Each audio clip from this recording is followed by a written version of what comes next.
Welcome, family. Welcome to Hope TV's Financial Freedom TV show.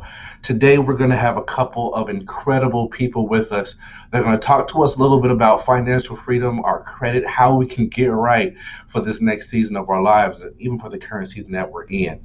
I'm going to introduce them a little bit. They easily have resumes and accomplishments that are longer than my 2.5 foot reach. But I'm going to give you a few highlights and then we're going to meet our esteemed guests. First, we have Michelle Alexander. Michelle is incredible. She's a financial literacy instructor and a creator of many seminars in the CAB libraries, the International Association of Administrative Professionals, the American Businesswomen's Association, and of course, the House of Hope Atlanta. She also spent time in the community at Project Take Charge, providing expert assistance to families struggling with financial challenges. And she's also dealt with the Norcross Cooperative Ministry in their money management series. So it's just good to have her on the program, and I can't wait for what she's going to share with us. Next, we have Mr. Duran Dunn, over 15 years of experience in finance, accounting, tax, internal and external audits. He currently leads the internal audit activities at Graphic Packaging International and directs risk management assessments. He's also the ambassador to the American Institute of CPAs, and he's also active in making sure that there's more diversity in the accounting and CPA field. It's a marvelous pleasure to have him here.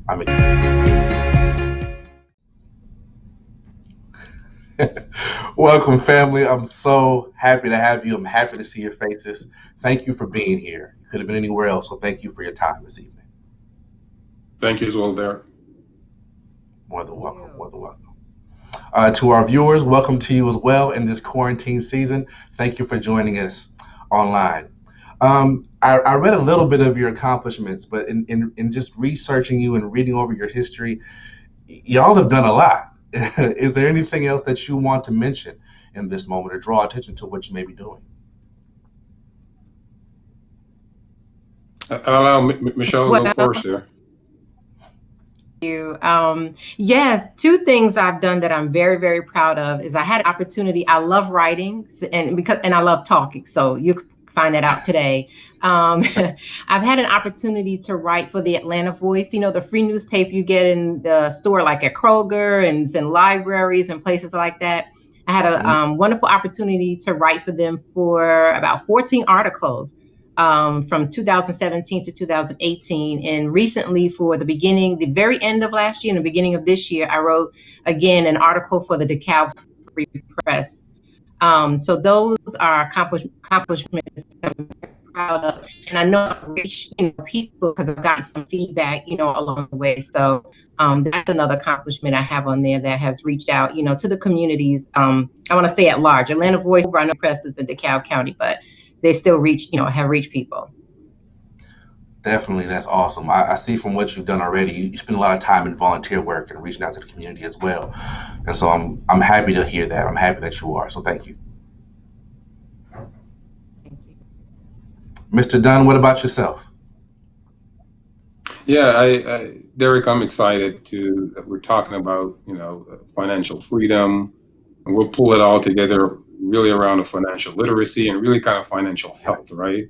And I'm happy to be kind of sharing the platform with Michelle, who obviously has a dynamic background. And what I'm hoping that within the limited 30 minutes that we've had here or so is that we'll be able to pull a lot of rich information and be able to share with our viewers that they can at least take away one thing that they can apply to their daily lives, whether that be from credit, taxes, how they're running their business, should they file for bankruptcies or not, how do they go about that, how should they manage their business, right? I've seen a lot of business owners, just from clients of my own, new clients, that don't do a really good job of managing the financial health of their business. And so when you think about the pandemic today and the challenges that are happening today, how are we prepared for this? How are we managing it, and how we get out of it at the end of the day? So I'm looking forward to it. Appreciate you having me on there. You two share just a wealth of experience, a wealth of diversity, and as far as knowledge, and just the amount of diverse places you two have been and the accomplishments you have. So I'm really excited to have you. Let me just start here. Looking at our current landscape, our current context, there's a lot going on right now. A lot of stuff is in the air. And so I can imagine the thoughts going through people's heads. You know, how am I going to get my bills paid? How is this going to affect me? Car payments, house payments, mortgages.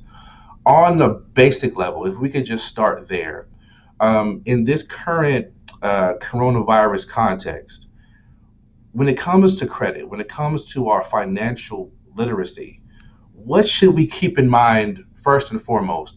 Let's start with Michelle, and then Mr. Dunn, if you want to respond or say a little bit more, we'll welcome that. Start with Michelle. So one of the things I realized that people panic. You get into a situation like this, the first thing you do, again, you panic and you look for that resource. If you don't have income or you don't have any money saved, you go to your credit cards, because that's what we've been used to doing. So I'm gonna read a list. I kind of prepare for some of the questions. I don't forget anything. But do not use credit cards if you have. You know, I just read a piece of our issue dropping scare customers without warning for fear of the repeat of the 2008 recession. And that's because, remember, they lost money. They had to write off a lot of debt because people didn't pay. So they took a big loss. So what they're doing now is they're dropping considered risky people. If you're doing maybe 6 to 12 months and now you start using it, they're afraid that you're going to run it up and you're going to leave it that way. So they're thinking ahead, I'm going to be out of this money. And then again, if you have a low credit score and you payments, you're a risky person. So they're dropping you automatically now, and that's what's going on. So you may not want to run to credit cards, because definitely going to affect you if you have to. Michelle, you're breaking up a little bit. I want to make sure that we hear what you had to say. Let me recap a little bit just so that I make sure we heard you correctly. If what I heard is accurate, you're saying that credit card companies are dropping people now because they're worried about them not getting their money back and they've already taken losses. And then you're also saying there's even more of a risk if they believe you're going to run up that credit card in panic and then not pay it back. Is that accurate?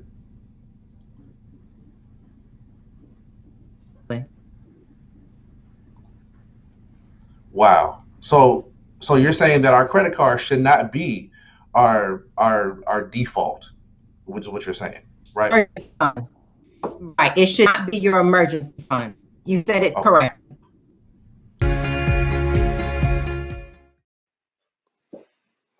What's up, fam? This is the day the Lord has made, and we're here to rejoice and be glad in it. I want to welcome you back to the Hope TV as we're presenting today the Financial Freedom broadcast. It is certainly a pleasure and an honor and a privilege to have you to view this program on today.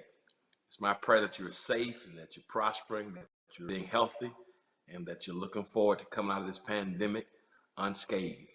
I want to thank you for your support of the Hope TV, and if you've been blessed by the program, any program of the Hope TV, consider subscribing to the channels, following the pages, liking, and sending those links to people that you think can benefit most from it. Your support so far has been absolutely overwhelming, and I'm grateful to you. Those of you who are watching via Apple TV, Roku TV, and now Twitch, as well as Facebook, YouTube, Twitter, Periscope, the House of Hope Atlanta page, the eDuke website, and as well as the House of Hope Atlanta app. Thank you so very much for your support. It means the world to us. We just want to bring empowerment and some inspirational content and have an aspect of entertaining faith that can inspire and inform and equip you for the life that God has prepared for you. Today, I'm excited about financial freedom because we have invited someone back to the platform because he's such a resource and such a wealth of knowledge and information shared with us incredibly. Many of you who didn't see the first episode with him on it, you need to go back and check it out. He's been pastoring for 40 years. He is civically engaged. He served as a Secretary of State of the state of New Jersey. And he's led his church into a program of economic revitalization and empowerment that has literally changed the world. And from a ministry that he started with this church there in New Jersey, it's now grown into a global moment of empowerment, the D-Free Ministries. I'm so happy to have back with us today our brother and our friend, Dr. DeForest Soares. How you doing, Dr. Soares? Welcome back to Hope TV and Financial Freedom. How are you, sir?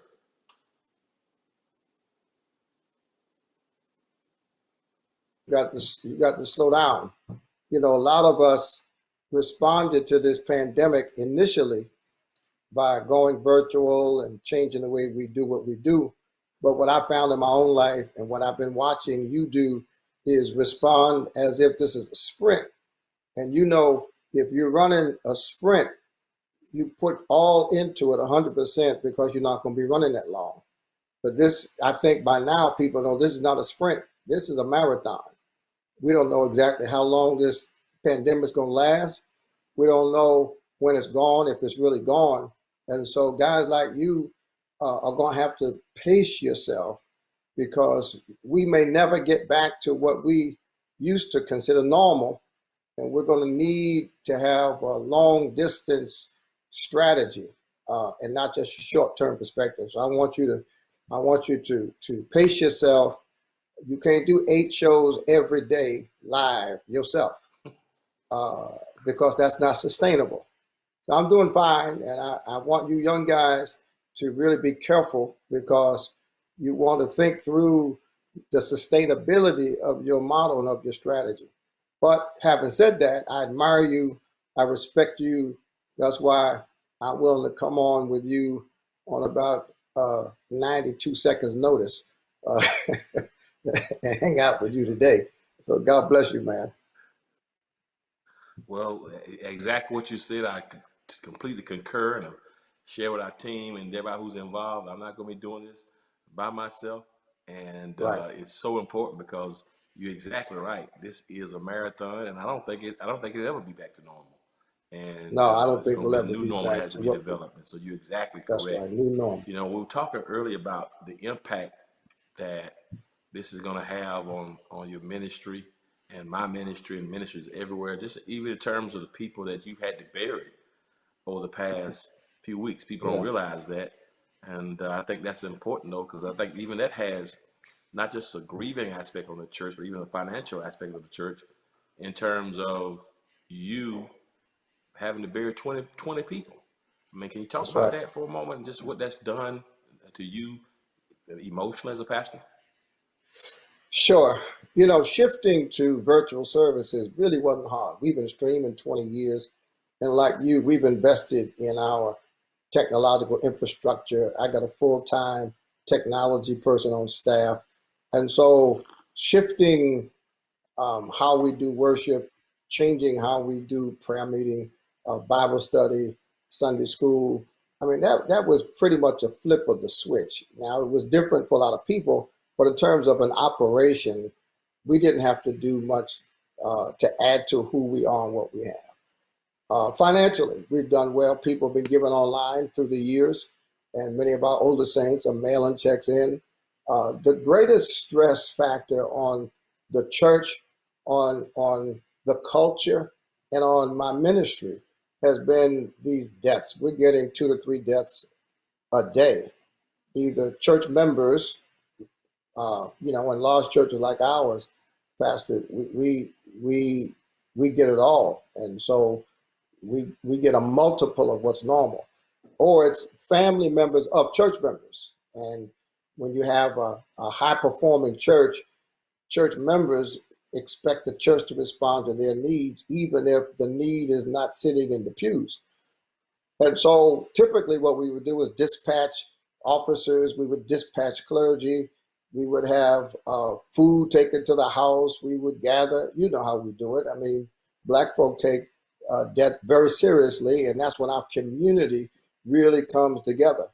The inability to do that has been, I think, the most dramatic aspect of this season. We have people in nursing homes that shut down for visitation a month ago. And so we've got family members who have not been able to see their loved ones in nursing homes. only to wake up to a telephone call from a nursing home administrator to say, your mama's dead.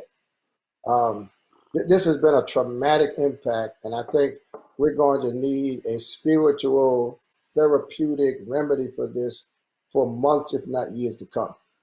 Having to do a funeral by Zoom, having a funeral on Facebook Live because you can't allow more than 10 people in the room. This has been stressful. It's been traumatic. One of my wife's high school classmates died this morning, and his wife has never paid a bill. His wife has never had to handle business. His wife doesn't even know who to call. So it's this in-depth aspect of ministry that really tugs on not just your time, but tugs on your emotions, and it really reduces us from what the public sees when they see us preaching to crowds and being on TV.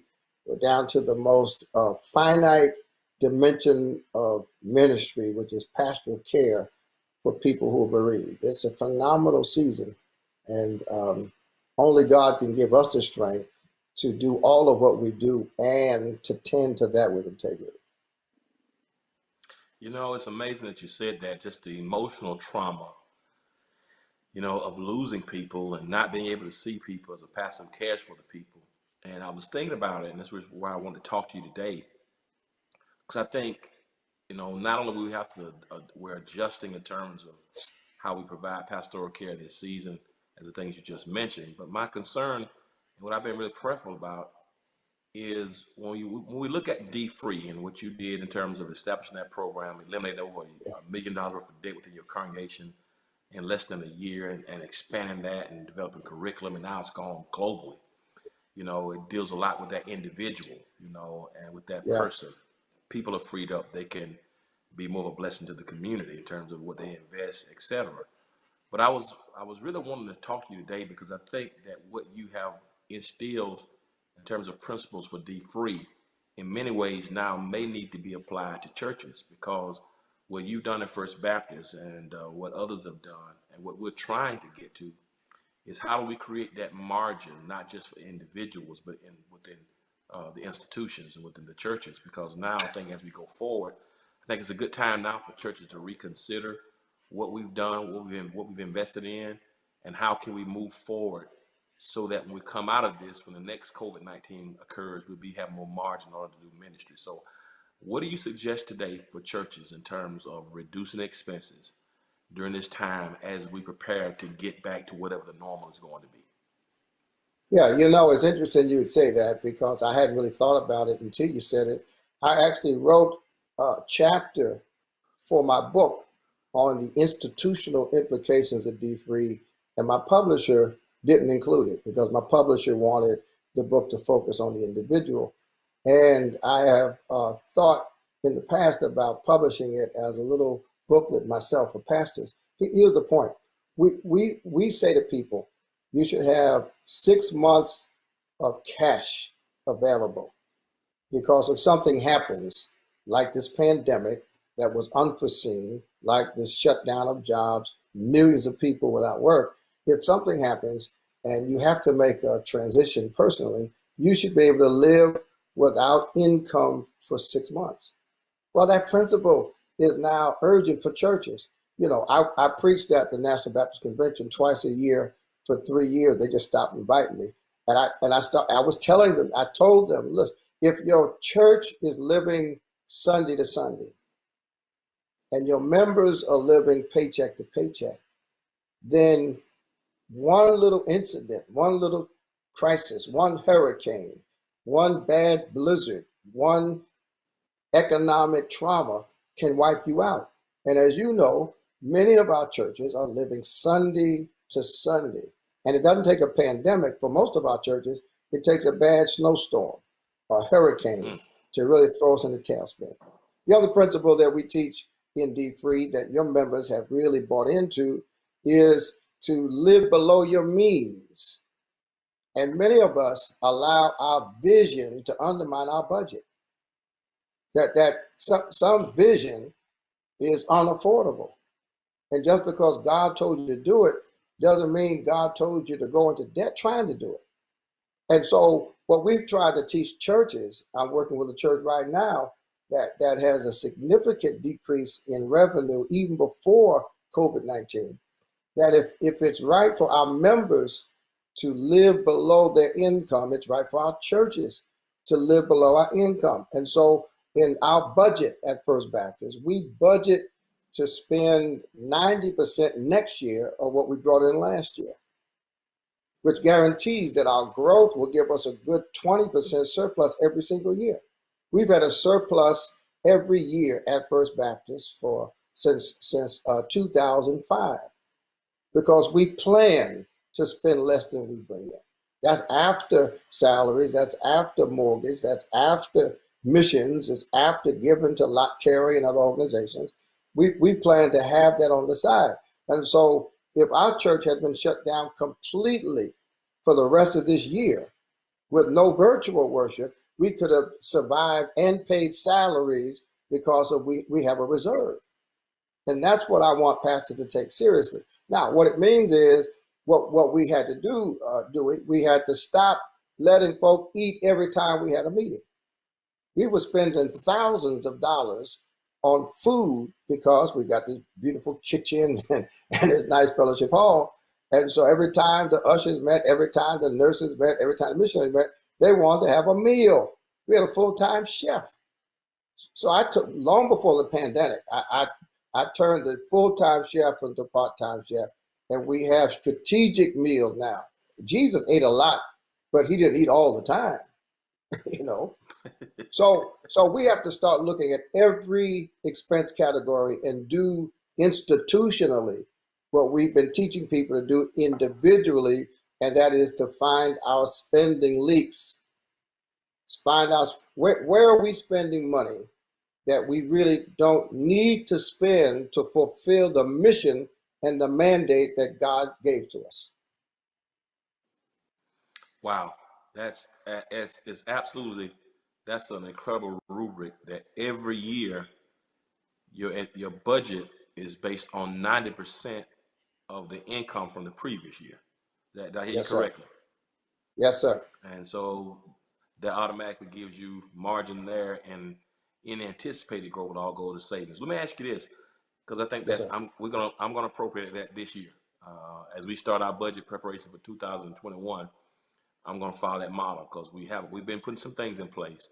As you know, we just entered in a building program 10 years ago, and it's been pressure after pressure. I've never had more intense pressure in my life in Right. the past 10 years, but I do know going forward, you know, I want to be able to, I want to come out of this and go back to that same amount of pressure. So how do you prepare going forward? And you talked about eliminating certain expenses. Is there any more? You talked about meals. What else did you do, or what other areas you think churches can look into their budget to eliminate um, in terms of creating more margin? What do you think is, I don't know if you have thought about a preconceived rubric that you would utilize. What's needed in terms of church budget? Well, we also made a change in our health insurance. You know, health insurance is just astronomical. And for years, the church paid for 100% of the health insurance for all of our staff. And what we began to do was have the staff, we started with 5%. And then we've gone up to, I think, a 7.5%. But we looked at that. And every single expense, we stopped buying flowers. You know, we used to buy flowers just every Sunday, just nice, and they're beautiful. But you can get yourself some plastic flowers, Doc, that look just as nice as real flowers. And you don't have to water them. You don't have to change them. And if you do want seasonal flower, you can get some, put them in the closet, bring them out. And I have not gotten one complaint because of plastic flowers. People watch us online. Nobody say, "Well, I would watch you if y'all spent more money on flowers." You know, you know, we go line by line, and I review it every Friday. Every Friday, I get a 7-page financial report of every penny we spend on anything, and I don't wait till the budget for next year. I look at it this year. too much money on anything, I want to make sure that we arrest it, because we can't live as if we don't have a financial responsibility. Yeah. So we look at everything from insurance to flowers to food. Lord knows we were spending money on food. I mean, I don't know what it is about the black church. We just want to eat every time we gather. We want to eat, and we want the church to pay for it. So we're pretty lean. We still support missions. We built houses in Haiti. We're building a church in Ghana. So, God does provide. But, he told the prophet Haggai, he said, y'all are putting money in bags with holes. So you put the money in the top and it falls out the bottom. So what you want to do is close up the holes to ensure that the church is using its money in a responsible way.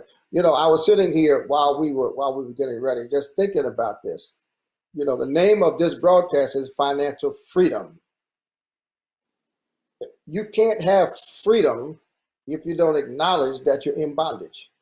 The only reason to promote freedom is to break the back of bondage. And the Bible says that the borrower is in bondage. The borrower is slave to the lender. But we see bondage in racial terms only. And the reality is there is some racial bondage. We know that. No one knows better than black folk about racial bondage. But there's also spiritual bondage, and there's also financial bondage. And until we are willing to identify the bondage that we're in, there are a lot of things we just don't need personally or institutionally, but we do it because we do it because we do it. And I think this pandemic is going to force us to rethink everything we do and to assess whether or not it is really critical. Is it a want or is it a need? Is it a want or is it a need? Theologically, doing what I told your folks when I was there, this whole idea of wants and needs. I never knew that people had failed to give serious attention to wants versus needs. So in our workbook, the D3 workbook has a whole page where we ask people to list their wants and list their needs. And the first time I did that, I could see these young millennials scratching their head. They had never given concrete thought.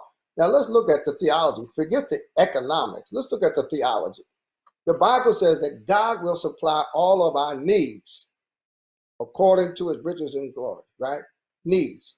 But if I've never distinguished between my wants and my needs, I could believe that God in the word lied, because I've been praying for 20 years and God has not provided it.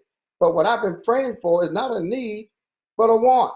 And if God has provided my need, but I haven't acknowledged it because I'm confused between my need and my want, I've got a theological crisis based on the lack of ability to distinguish between wants and needs. My God, that is absolutely rich, sir. Wow. Man, that is so important. So every Friday you get a report of the expenses. Every Friday, you go through it yourself, and you make a go decision. through it personally. It's year to date. It's income compared to budget, income compared to last year this time, plus or minus, and then it's for the whole year, and then it's 7 pages, and then I look at how we're doing compared to how we said we were going to do, and by Monday morning, any adjustments that need to be made get announced in staff meeting, and we make the necessary adjustments. Absolutely, every week. That's great. Let's talk.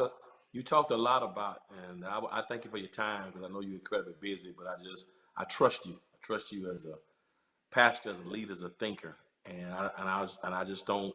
In this season, we need trusted voices, trusted, experienced voices who has been there, done that, and I give our producers room to kind of bring people on. But if I don't trust them, I just don't believe in bringing them to the platform, because I think it's critical. No, I'm with you, man. I trust you too.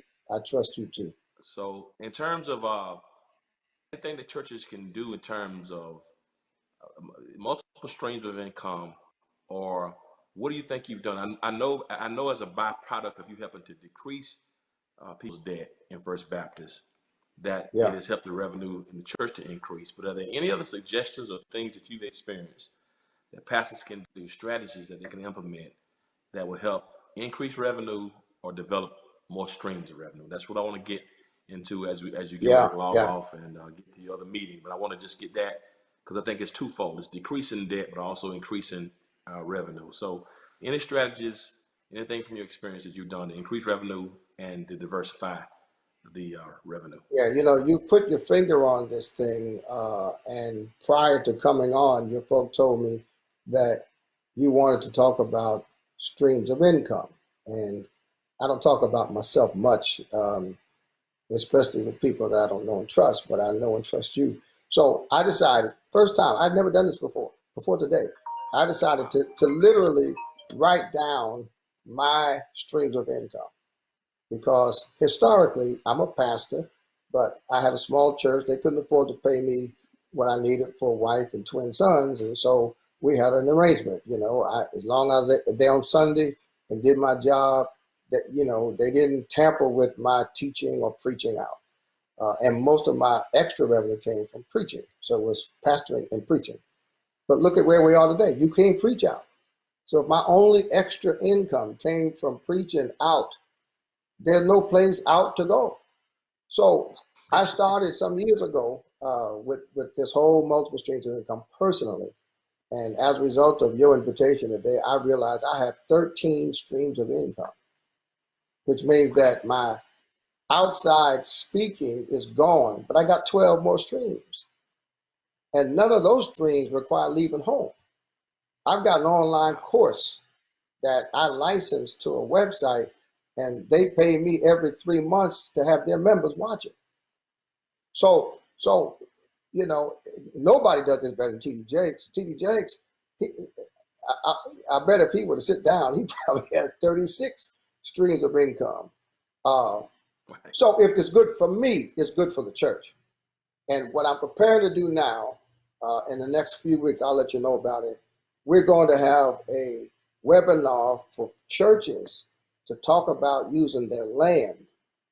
There are churches all across the country. I've got a church in Lake Charles, Louisiana, that owns 8 acres of land right downtown across the river from a major commercial development.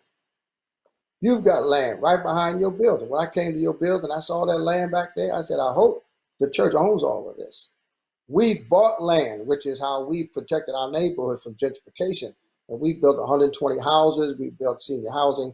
And so for churches that own land, I want them to figure out ways to either develop the land or form partnerships with people and co-develop the land and let the land work for them. When Ruth was instructed to Naomi to go over and glean from the field, Boaz owned the land. And if we own the land, then we should make the land work for us. And there's no better time than the present to have churches monetize the land and, by the way, use the development of that land for economic purposes that benefit our members and their businesses. So the first thing I would say is that what churches should not do is to use outside income to sustain its core business. But to the extent that churches have assets that the church has bought, assets that the church has inherited, we should become the developers or the co-developers of land, and that land can be a great blessing. Not only our churches, but our colleges. Look at what happened down in Texas. Which college was it? Was it Wiley College? Where they turned the football, they couldn't afford a football team. So they turned the football team into a farm. And now the students have internships and part-time jobs farming on the land, and the Dallas Cowboys and NFL buy their collard greens and food from the college. The land was just sitting there. So I think as a priority, we need to look at the assets we have, particularly the real estate assets, and develop strategies to develop that land. God is not making any more land. And land is what we need for housing, it's what we need for businesses, and it's what we need to generate revenue. Wow.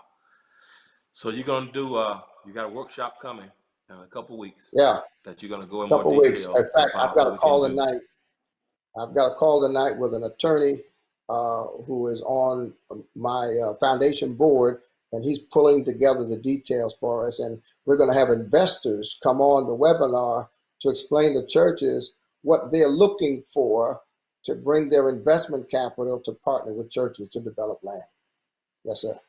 That's absolutely incredible. And again, I know you got something coming where you're going to go in more detail, but just dropping that one nugget so far has positioned us and kind of got some leaders to reimagine what they could do, what they have. And I just thank you for, most importantly, your time, because I value time.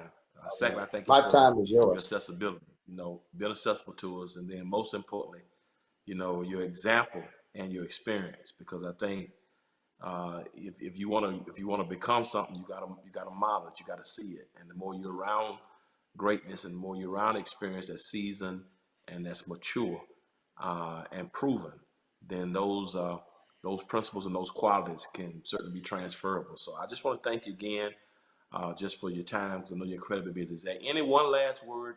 Because we're going to certainly make sure we push and make our audience available of the workshop when it's coming next time very aggressively. But if there's anyone, one last word of wisdom, encouragement, one last word, and churches who are trying to navigate. My last word is this. I intend to retire from First Baptist on November the 15th. And the one desire I have before I leave is for E. Dewey Smith to come to New Jersey and preach from that pulpit. That's my last. Well, you gotta ask me for a heart.